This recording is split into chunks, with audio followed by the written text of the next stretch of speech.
Magandang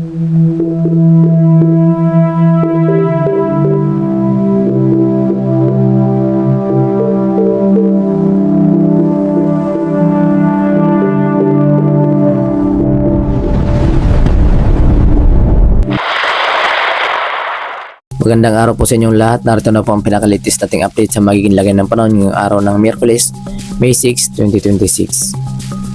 Sa kasalukuyan nga po, ang low pressure area na ating minomonitor sa may silangang bahagi ng Mindanao ay kasalukuyan nga po nagdadala ito ng maulap na papawirin at sinasamahan ng mga pag-ulan dito sa ating seaboard. Na kung saan nga po inaasahan po natin pagsapit ng hapon ngayong araw ay inaasahan na po natin makakaranas na po sa may silangang bahagi ng Mindanao ng maulap na papawirin na sinasamahan ng mga pag-ulan. Na kung saan nga po pinaghahanda po natin ang ating mga kababayan lalo na po dito sa may area ng Dinagat Islands, Surigao del Norte, Surigao del Sur, kabilang ang area ng Samar Region at Leyte. Na kung saan posible nga na ang pagdaan nitong low pressure area or paglandfall ngayong araw o kaya naman mamayang gabi. Kaya naman maging alerto lang po tayo dahil sa posibilidad na mga biglaang buhos ng mga malakas na mga pag-ulan na kung saan posible nga po ang mga localized flooding sa mga dadaanan nitong cloud cluster or mga kaulapan nitong low pressure area na ating minomonitor sa may silangang bahagi ng Mindanao. Samantala, ang kasunod nga po nitong low pressure area na kung saan ganap na nga po yun na bagyo na may lakas na hangin na umabot sa 55 km per hour at may pagbugso na umabot naman sa 70 km per hour.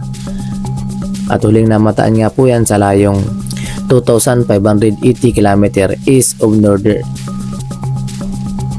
of northeastern Mindanao.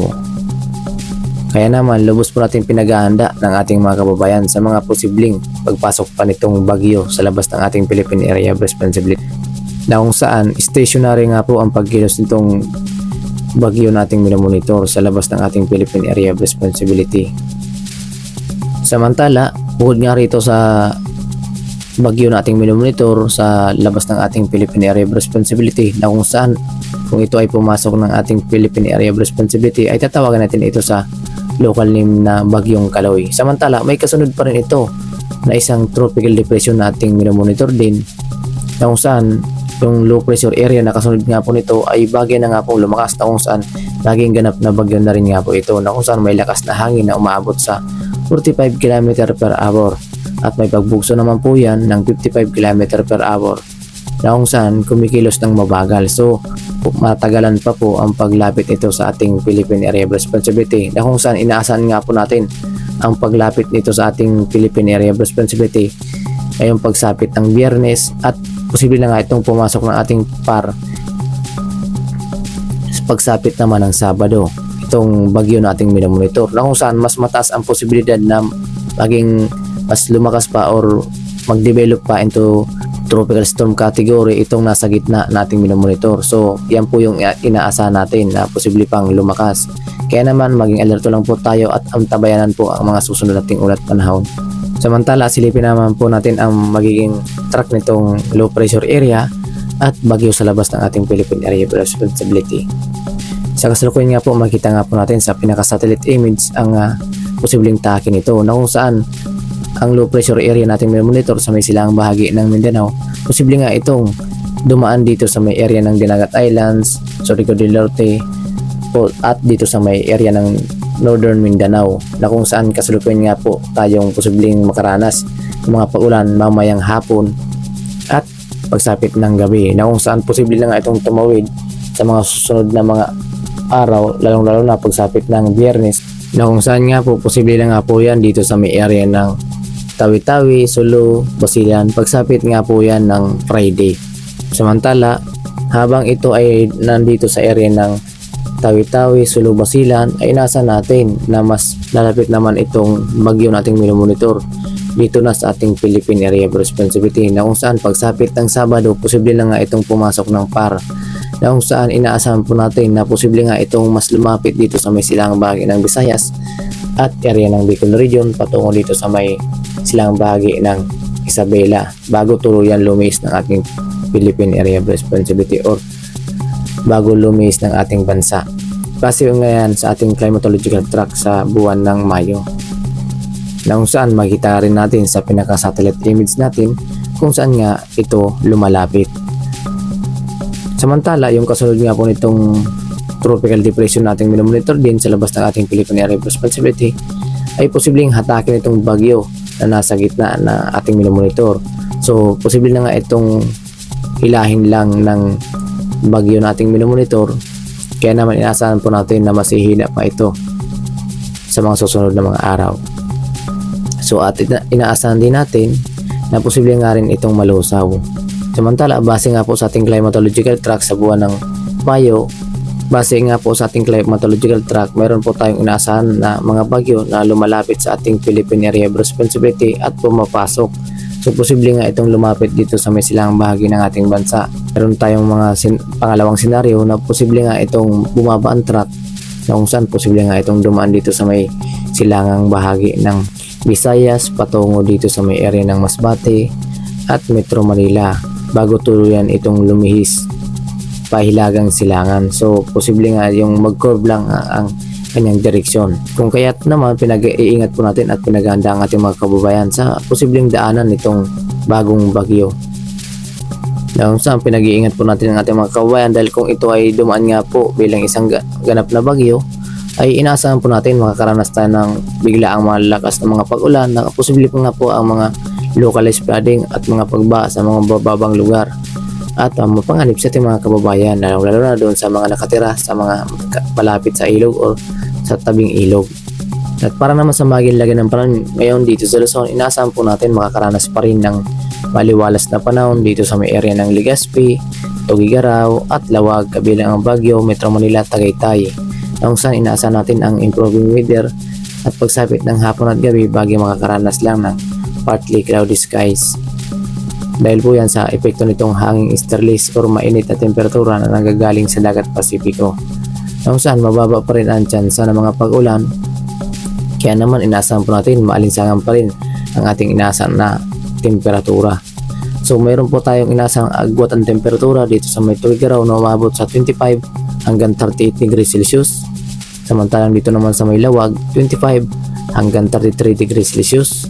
Baguio, 17 hanggang 24 degrees Celsius ang ating inaasahang agwat ang temperatura. Samantalang dito naman sa may Metro Manila, 24 hanggang 35 degrees Celsius. Tagaytay, 23 hanggang 33 degrees Celsius ang ating inaasahang agwat ng temperatura. Legazpi, 26 hanggang 32 degrees Celsius. Samantala, para naman sa magilagay ng panahon dito sa may Kalayaan Islands at Puerto Princesa ay inaasahan po natin makakaranas pa rin ng improving weather, kung saan mas bumaba na po ang tsansa ng mga pag-ulan. Ngunit maging alerto lang po tayo sa pagsapit ng hapon at gabi dahil po yan sa epekto nitong pinagsamang epekto ng low pressure area at ng hanging easterlies, kung saan magdudulot pa rin ito ng bagyang maulap na pabori na sinasamahan ng mga thunderstorm or mga localized thunderstorm na siyang magdudulot naman ng mga biglaang boost ng mga paulan, lalong-lalo na po yan pagsapit ng hapon at gabi. Kung saan may inasahan po tayong agwat ng temperatura dito sa may Puerto Princesa na umabot sa 25 hanggang 33 degrees Celsius. Calayan Islands, 26 hanggang 32 degrees Celsius ang ating inasang agwat ng temperatura.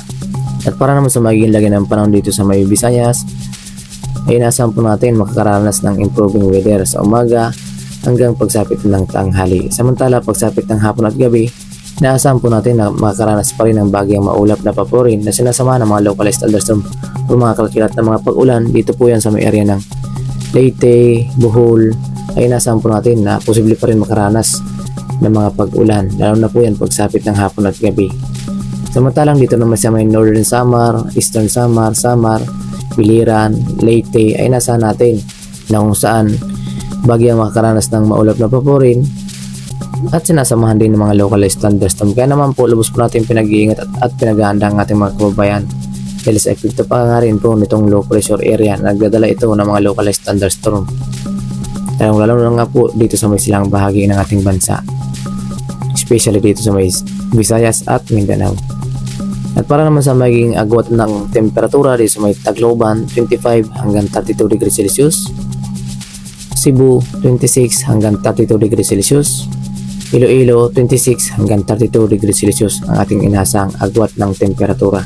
Samantala, para naman sa maging ng panahon dito sa Mindanao ay inasahan po natin makakaranas ng maliwalas na panahon kasi nasamahan ng mga maulap na papurin pagsapit ng hapon at gabi. Kaya naman lubos po natin pinaghahanda at pinag-iingat ang ating mga kababayan dahil sa meron po tayong bagyo at low pressure area nating minomonitor na kung saan sa mga susunod na araw ay posible na nga itong pumasok ng ating yung bagyo sa labas ng ating Philippine Area of Responsibility. Samantala, meron tayong minomonitor na low pressure areas dito sa may loob ng ating Philippine Area of Responsibility, lalo na dito sa may silangang bahagi ng Mindanao. Na kung saan mataas ang tsansa ng mga pag-ulan dito sa may area ng Dinagat Islands, Surigao del Norte, Surigao del Sur, Agusan del Sur. Mataas po ang tsansa ng mga pag-ulan dahil nga po yan sa low pressure area na ating minomonitor. Na kung saan pagsapit ng hapon at gabi, nasaan po natin makaranas ng bagyang maulap na papurin kasi nasamahan ng mga biglaang buhos ng mga pag-ulan. Samantalang sa labi pang bahagi ng Mindanao ay nasaan po natin makaranas ng improving weather ang inaasahan. Kung saan meron po tayong inaasahang agwat ng temperatura dito sa may Zamboanga Peninsula 25 hanggang 34 degrees Celsius, Cagayan de Oro 24 hanggang 32 degrees Celsius. Samantalang dito naman sa may Davao 25 hanggang 36 degrees Celsius ang ating inasahang agwat ng temperatura. At para naman sa maging lagi ng panahon dito sa ating karagatan, sa kasalukuyan nga po wala po tayong nakataas na gale warning sa kahit anong baybayin ng ating bansa. Na kung saan may inaasahan lang po tayong slight to moderate ang mga taas na mga pag-alon, na kung saan umabot po sa 0.6 hanggang 2.5 metro ang taas na mga pag-alon. Kaya naman malaya pa rin makapaglalayag ang ating mga kababayang mangisda, lalo na dito sa may kanlurang bahagi ng ating bansa at silang bahagi ng ating bansa. At yan nga po ang pinakalitis nating update sa maging lagay ng panahon ngayong araw ng Miyerkules, May 6, 2026. Ingat po tayong lahat at maraming salamat sa inyong suporta. God bless us all.